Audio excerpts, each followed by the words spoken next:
mong papabayaan si Camila. Lily, Nang makalapit si Jasmine kay Lily ay sinabihan niya itong umalis na.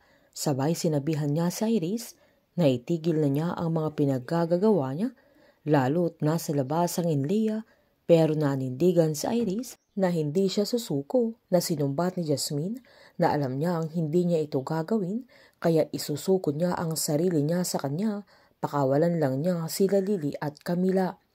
Giniit ni Iris na pwede nang umalis si Lily, pero hinarang ni Lily yung sarili niya kay Jasmine at nanindigan siyang hindi siya aalis doon hanggat hindi niya kasama ang anak niya, na kahit sinabihan siya ni Iris na si Jasmine lang ang kailangan niya at kailangan na niyang makinig sa kanya, na nangako siyang makakasama niya si Camila, pero hindi pa rin ito umalis, kaya sinabihan siya ni Iris na isusugal niya para kay Jasmine ang buhay niya. Naganamang sinabihan ni Lily na ayaw niyang maging mamamatay tao din ang kaibigan niya. Naganamang giniit ni Iris na kaya hinarang niya ang sarili niya kay Jasmine, sabay sinad niyang sa tingin ba ni Lily ay hindi niya ito kayang patayin. Pinakausapan pa ni Jasmine si Lily na umalis na siya at gawin niya yun para kay Camila, pero mas hinamon ni Lily sa Iris na patayin na din niya ito, pero hindi magawang barilin ng kaibigan niya.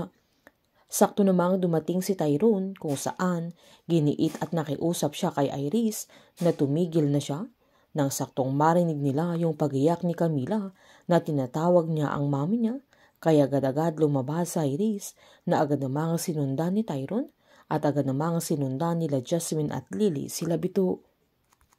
Sigaw ng sigaw si Camila na agad inutusan ni Bito yung tao niya na kunin nila yung kotse nila. Hindi naman tinantanan ni Tyrone si Iris hanggang tutukan siya ng baril at sinumbat niya na alam niyang pumunta si Tyrone doon hindi dahil sa kanya kundi para iligtas sila Camila at Jasmine.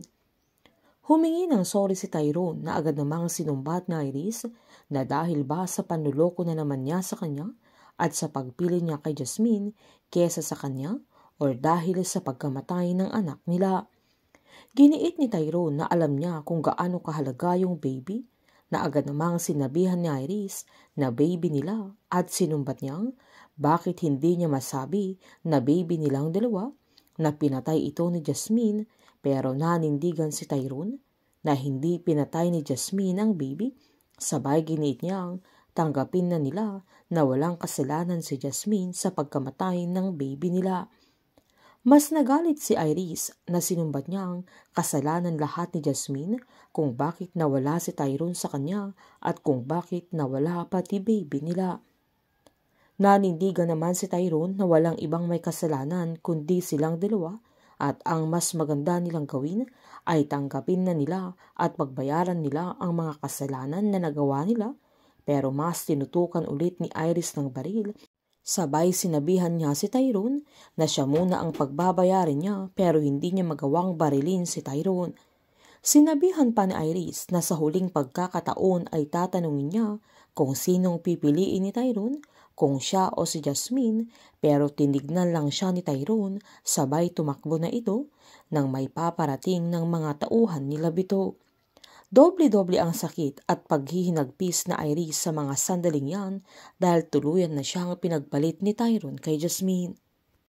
Nang aalis na sila Bito ay saktong narinig niyang may pababa sa hagdan, kaya agad niyang kinuha yung baril ng tao niya, sabay binaril niya ang mga ito at si Lily ang naputukan, sabay umalis na sila.